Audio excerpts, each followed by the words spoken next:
On en arrive aux 3 vœux que nous avons à étudier. Le premier a été déposé par le groupe indépendant et progressiste et il concerne la création d'une banque ressources d'assesseurs. La parole est à Christian Honoré. Oui, monsieur le maire. Donc nous avons tous constaté qu'il y a de plus en plus de difficultés pour recruter des assesseurs lors des élections. Or, nous savons tous que tenir un bureau de vote, président et assesseur, c'est un des éléments essentiels de la démocratie, surtout, je le rappelle, qu'il s'agit de personnes bénévoles. Donc devant cette difficulté, avec Pierre Bournazel, nous avons essayé de trouver une solution. Et cette solution serait la création d'une banque ressources pour assesseurs. Nous proposons donc cette banque ressources de citoyennes et de citoyens candidats à assurer le rôle d'assesseur. Que cette banque ressources soit constituée par appel à candidature dans un délai à déterminer, bien entendu, bien en amont des élections. Et cette banque ressources pourrait servir à plusieurs élections, bien entendu. Que les personnes volontaires à alimenter cette banque ressources soient sollicitées à chaque élection locale ou nationale. Et bien entendu, que la non-inscription dans cette banque ressources n'invalide pas les candidatures spontanées et nouvelles pour chaque élection. Voilà l'idée que nous avons eue. Je dois dire que j'ai remarqué sur certains sites de communes de plein exercice, il y a des appels à candidater pour être assesseur. Je crois que l'on pourrait également s'en inspirer parce qu'on voit bien que là, aux dernières élections, enfin c'est un constat général, il y a peu de monde encore candidat pour être assesseur. Je vous remercie, monsieur le maire.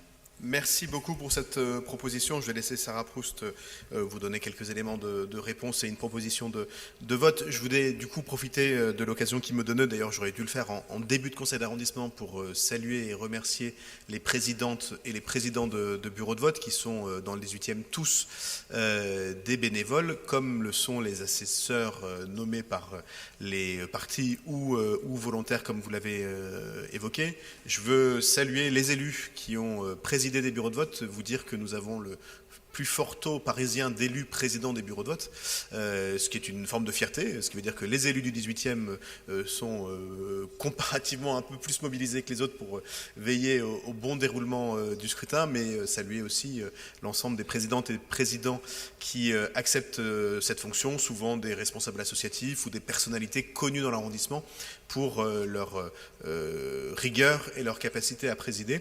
Et d'ailleurs, on aura l'occasion de les recevoir comme de tradition à la mairie vendredi prochain, je crois, pour les remercier et les saluer et les inciter à être à nouveau présidente ou président de bureau de vote au prochain scrutin qui ne va pas, peut-être pas arriver tout de suite, encore qu'on n'en sait rien, et qui va nous obliger à nous mobiliser. Et je laisse tout de suite la parole à Sarah Proust. Merci Monsieur le maire. Alors c'est vrai qu'après un tunnel de 4 dimanches sur 8 semaines, la question des assesseurs s'est posée de manière de plus en plus importante. Et d'ailleurs à chaque tour, à chaque dimanche, on a compris que la question des assesseurs dans l'arrondissement était un sujet important. Alors quelques éléments pour vous répondre. D'abord, que dit la loi? Le code électoral et notamment son article 44 confie aux candidats le soin de désigner les assesseurs. Et soyons clairs, avant, il y a quelques années, les partis politiques se précipitaient pour envoyer des assesseurs sur les différents bureaux de vote, ce qui d'année en année est de moins en moins le cas et ce qui pose du coup la question de la place des assesseurs. Alors depuis toujours, la mairie fait appel à des citoyens engagés pour être assesseurs citoyens, puisque comme vous le savez, il y a plusieurs typologies d'assesseurs pour les élections. Et ils sont dans l'arrondissement une douzaine à être assesseurs de manière régulière à chaque scrutin, si bien que cette année, particulièrement au deuxième tour des législatives, qui était donc un peu notre 4e tour, où les élus ont été de moins en moins nombreux, parce que non seulement les partis politiques envoient moins de gens, mais plus les tours passent et moins les uns et les autres gagnent des élections, moins ils envoient aussi d'assesseurs, ce qui est un peu le paradoxe. Vous parliez de la question de la démocratie, Monsieur Honoré, vous avez raison, mais on devrait pouvoir tenir un bureau de vote même quand on perd une élection, et ça vaut pour tout le monde, mais on l'a beaucoup constaté, je ne parle pas que du 18e, mais de l'ensemble des bureaux de vote à Paris et ailleurs. Et donc, nous avons dû même voir des présidents devenir, des assesseurs citoyens devenir présidents. Et donc, voilà, donc ça c'est le premier sujet. Ce que vous évoquez comme la banque d'assesseurs, Au fond, le terme importe peu, mais c'est quelque chose qui en fait est mené par la ville. Alors on pourra tout à fait réfléchir à d'autres modalités d'appel à candidature, mais cette année, la ville a mobilisé les volontaires de Paris et l'ensemble des titulaires de la carte citoyenne. 9000, je dis bien 9000 personnes ont été sollicitées pour le 18e arrondissement. Sur ces 9000, il y en a 70 qui ont manifesté un intérêt. A priori, je veux bien être assesseur. Donc sur les 9000, il y en a 70 qui ont rappelé la mairie en disant « OK ». Et sur ces 70, quand Juliette et on a pris contact avec eux pour expliquer que c'était un engagement, que c'était plusieurs dimanches, que ça commençait tôt et que ça finissait tard et que par ailleurs il y avait une formation à suivre. Donc sur ces 70, 9000, 70, eh bien il y en a 33 qui ont effectivement été assesseurs au moins sur un des 4 tours, même pas les 4 tours, sur au moins des 4 tours. Et cette année, il y a certains assesseurs politiques habituels qui ont d'ailleurs décidé de ne plus être assesseurs politiques, mais d'être assesseurs citoyens. Alors évidemment, ça brouille un tout petit peu les cartes, évidemment, mais surtout la comptabilisation que l'on peut faire sur qui est quoi, avec cette différence de typologie. Dernier élément et conclusion, pourquoi cette solution de banque ne peut pas complètement se substituer à la désignation des assesseurs par les candidats, puisqu'au fond, vous l'évoquiez, il y a quand même un rôle qu'il faut tenir, le rôle politique que les partis doivent continuer à tenir. On le sait aussi parce que dans nos partis politiques, on a vu combien nous étions en capacité aussi de former. Les partis politiques permettaient aussi cette formation-là. On voit que c'est très difficile de mobiliser les citoyens. On le voit de 9000 à arriver sur 33. On voit que c'est long et difficile. Et on est du coup contraint de positionner des agents assesseurs qui tiennent le rôle que devraient tenir à la fois des citoyens et les responsables, en tout cas les gens nommés par les partis politiques. Et donc on a aussi perdu, il faut le dire, je pense que c'est important qu'on le sache, on a aussi perdu quelques assesseurs citoyens, ne comprenant pas pourquoi certains étaient rémunérés, et c'est bien normal que les agents soient rémunérés, et ça il faut absolument évidemment tenir ça, mais si on les prend, si on les positionne sur les bureaux de vote, c'est parce qu'en fait les bureaux de vote sont vides. Et ils sont vides aussi parce que certaines listes envoient leur liste d'assesseurs très tard. Si on envoie une liste d'assesseurs le vendredi, c'est sûr que les services de la ville ont déjà positionné, enfin les services du 18e arrondissement ont déjà positionné des assesseurs agents pour être sûr que le dimanche matin, les bureaux de vote ouvrent. Donc on voit bien qu'il y a toute une mécanique qui se met en place et pour être très clair, on considère que le transfert de charges entre des partis vers les agents, vers les services municipaux, n'est pas tout à fait une bonne chose, ni pour les services de la ville, ni pour les agents, et qu'il va falloir qu'on travaille ensemble, parce que c'est une charge de travail très conséquente, à remobiliser dans les partis, à reformer, parce qu'une fois que vendredi les agents sont positionnés, ils ne sont pas tous formés à l'exercice, donc c'est aussi un travail qui est demandé à la Direction Générale des Services de former en un week-end un bataillon de gens. Donc au fond, on est d'accord avec votre vœu, dans le sens où on est d'accord pour travailler sur une mobilisation différente. Voilà, on verra si on appelle ça banque ensemble, mais en tout cas, nous vous rejoignons complètement sur l'idée qu'on doit tenir sa place et tenir son rôle aussi quand on est assesseur politique pour assurer le fait que l'ensemble des bureaux de vote soient couverts pour le bien à la fois de l'exercice démocratique, mais aussi pour les services municipaux. Je vous remercie. Merci pour ces éléments. Je crois que Frédéric Badinès-Serpette va faire une explication de vote. Je voudrais ajouter un mot à ce qu'a très bien dit Sarah. Le rôle central des assesseurs, c'est aussi de garantir la sincérité du scrutin. Et au fond, si le maire nomme les présidents, s'il nomme les agents, et si les agents deviennent des assesseurs, alors il n'y a plus que des personnes nommées par le maire dans les bureaux de vote.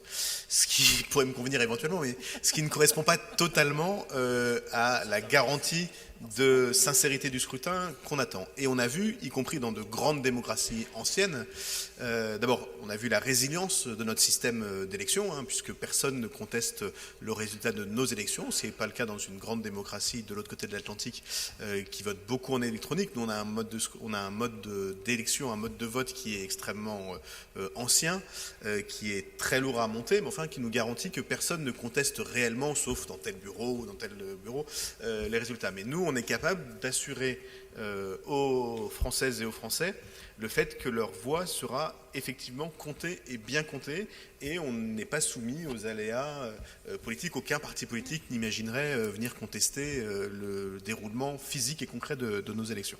Et donc ça repose beaucoup sur les partis. C'est vrai qu'on constate, et le résultat notamment de l'élection présidentielle démontre qu'une très grande partie des électeurs de notre pays se sont tournés vers des mouvements politiques qui n'étaient pas vraiment des partis au sens traditionnel du terme, donc qui ont conséquemment fourni un nombre extrêmement faible d'assesseurs dans beaucoup d'endroits et notamment dans le 18e, d'où la nécessité de continuer à travailler à la nomination d'assesseurs citoyens. Mais il faut aussi garantir l'indépendance du bureau de vote. Et l'indépendance du bureau de vote, c'est bien sûr celle de son président ou de sa présidente, qui est garantie parce que c'est une personnalité reconnue par tous dans l'arrondissement. C'est aussi lié à la diversité politique des assesseurs qui l'entourent et qui, au fond, le contrôlent. Et donc, le fait de rémunérer pour l'ensemble de ces fonctions m'apparaît comme dangereux, non pas parce qu'on serait poussés les uns et les autres à tricher, mais parce qu'on supprimerait la certitude qu'il est impossible de le faire.